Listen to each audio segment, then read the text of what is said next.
Buenos días, queridos hermanos, que Dios les bendiga. Vamos a tener nuestro estudio de Romanos capítulo 11, versículos 1 al 10. Dice así la palabra de Dios. Digo pues, ¿ha desechado Dios a su pueblo? En ninguna manera. Porque también yo soy israelita, de la descendencia de Abraham, de la tribu de Benjamín. ¿No ha desechado Dios a su pueblo, al cual desde antes conoció? ¿O no sabéis qué dice Elías, la Escritura, cómo invocaba a Dios contra Israel diciendo: Señor, a tus profetas han dado muerte y a tus altares han derribado, y solo yo he quedado y procuran matarme? Pero ¿qué dice la respuesta divina? Me he reservado 7,000 hombres que no han doblado la rodilla delante de Baal. Así también aún en este tiempo ha quedado un remanente escogido por gracia. Y si por gracia, ya no es por obras. De otra manera, la gracia ya no es gracia. Y si por obras, ya no es gracia. De otra manera, la obra ya no es obra. ¿Qué pues? Lo que buscaba Israel no lo ha alcanzado, pero los escogidos sí lo han alcanzado, y los demás fueron endurecidos. Como está escrito, Dios le dio espíritu de estupor, ojos que no vean y oídos con que no oigan, hasta el día de hoy. Y David dice: se ha vuelto su convite en trampa y en red, en tropezadero y en retribución. Se han oscurecido sus ojos para que no vean, y agóbiales la espalda para siempre. Una vez más, hermanos, el apóstol Pablo se pregunta lo que su interlocutor estaba pensando, diciendo: bueno, Pablo nos ha dicho entonces que Israel no ha querido nada con Dios, Dios lo ha buscado de muchas maneras y su pueblo Israel no quiere nada con él. Entonces, ¿tú estás diciendo, Pablo, que ya Dios desechó a su pueblo? Esa era la pregunta seguramente que el lector judío tenía y quería hacerle al apóstol Pablo. Pero una vez más el apóstol Pablo se adelanta y dice: hey, espérate tantito, de ninguna manera, no vayas a pensar esto. No vayas a pensar que por esa insistencia constante de parte de Dios a su pueblo Israel para que se arrepienta, Dios los desechó. No. Dice, y para muestra, basta un botón. Yo soy descendiente de Abraham. Yo soy de la tribu de Benjamín, yo soy israelita. Y soy evidencia de que Dios no nos ha desechado. Pero aquí inmediatamente el apóstol Pablo hace una referencia a Elías. Seguramente usted se acuerda esa situación cuando estaban persiguiendo al profeta Elías y mucha gente del pueblo se había rendido a la maldad. Elías, escondido, tiene miedo y le dice a Dios: ya quiero irme contigo, Dios, porque nadie hay más que yo que te ame y que te busque sinceramente.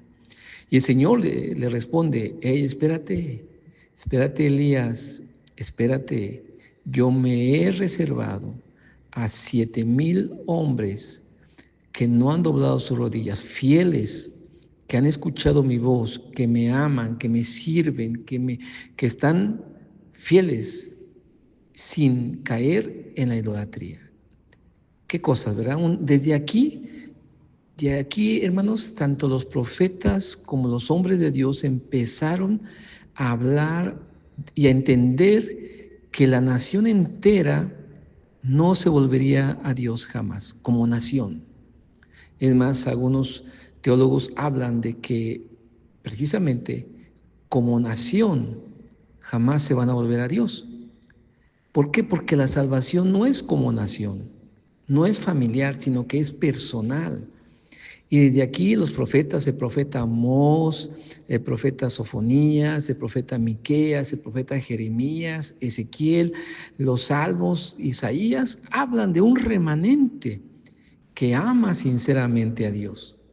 Es El pueblo de Israel a través de los años fue destruido, fue llevado cautivo, porque como nación se habían olvidado de Dios. Pero una y otra vez encontramos un pequeño remanente. Ese remanente a veces era muy pequeño, pero ese remanente también es constante. Es decir, hay a través de los tiempos, a través de los años, hay personas que siguen amando a Dios. Y el apóstol Pablo dice que esas personas son escogidas en la soberanía de Dios, o sea, por pura gracia. Así es que no les cuentan sus obras, pero también, así como fueron escogidos este remanente de judíos, así ha habido elección de parte de Dios por muchos gentiles. Es cierto, la invitación es para todos, pero al final de cuentas, en la soberanía de Dios, Él escoge a unos. Y una vez más aquí entra esa tensión de que si Dios predestina a unos para salvación y a otros para condenación, algunas personas dicen que sí, Dios predestina completamente, la predestinación extrema, pero algunas otras personas dicen que no es que Dios predestine para condenación, sino que el hombre resiste a esa gracia de Dios para salvación. De tal manera de que entonces la soberanía de Dios se aplica para todos. El apóstol Pablo está diciendo que Dios es grande y Él sabe quién va a responder de manera positiva a esta gracia y quién va a responder de manera negativa a esta gracia. Pero todos, al final de cuentas, número uno, tienen la oportunidad, judíos y gentiles, una vez más, tienen la oportunidad de conocer a Dios y ser justificados. Pero también tienen la responsabilidad de tomar la decisión de seguirle o no seguirle. Anteriormente había dicho, ¿verdad?, que Dios insistió en buscarlo. Y aquí le está diciendo que dentro del pueblo de Israel ha habido un pequeño grupo que sí ama a Dios, escogidos por Dios y sensibles a su voz. Entonces, por eso dice el versículo 7, ¿qué pues lo que buscaba Israel no lo ha alcanzado, pero los escogidos lo han alcanzado y los demás fueron endurecidos? Como está escrito, Dios le dio un espíritu de estupor, ojos con que no vean y oídos con que no oigan hasta el día de hoy. Como dije, estos versículos dan a entender que así como Dios escoge para salvación, también escoge para condenación.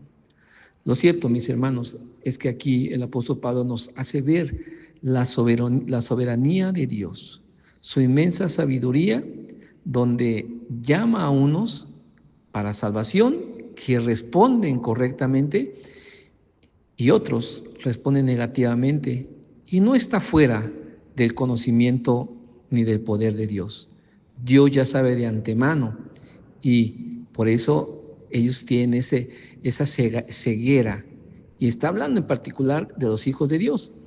Y después David dice en un salmo, ¿verdad?, sea vuestro convite en trampa y en red. O sea, está profetizando el salmista diciendo a los judíos, tu celebración, tu mesa de alimentos, de gozo, de alegría, se puede convertir en tropezadero, en trampa para ti mismo, porque estás tan confiado, sentado a la mesa, recibiendo o listo para recibir alimento, listo para recibir las bendiciones, pero no te das cuenta de que esta misma oportunidad que tienes puede ser una trampa para ti, que no veas la misericordia y que te sientas beneficiado y aún sientas que Dios te debe y por eso rechaces a Cristo. Eso es lo que estaba diciendo con este salmo. Qué triste, hermano, cuando nos confiamos y el pueblo de Dios se confía y no lo busca sinceramente. Hoy estamos viendo eso, desgraciadamente. Hoy estamos viendo cómo mucha gente, no solamente el pueblo de Dios, sino incluso cristianos e iglesias cristianas, predican y enseñan que si ya somos salvos, pues hay que vivir como sea. Incluso el pueblo de Dios se sienten respaldados para matar, para invadir, para destruir, cuando necesitan arrepentirse, necesitan volver a Dios a través de Cristo Jesús. Hoy vemos eso, pero aún así, hoy vemos un remanente, judíos y gentiles, que son sinceros y que buscan a Dios. Mis hermanos, en las iglesias a veces así estamos también. Hay mucha gente en las iglesias, sobre todo hoy en día las que vemos en las iglesias populares, donde se sienten ya satisfechos de tener la salvación, pero están lejos, muy lejos de ser unos hijos obedientes que amen verdaderamente a Dios a través de Cristo Jesús. Así es, yo le animo, mi hermano, para que sigamos viviendo para Cristo, gozando lo que Dios nos ha dado por pura gracia y viviendo en santidad y entrega completa. Pero también que tengamos la oportunidad de compartir esto a otras personas. Que Dios los bendiga.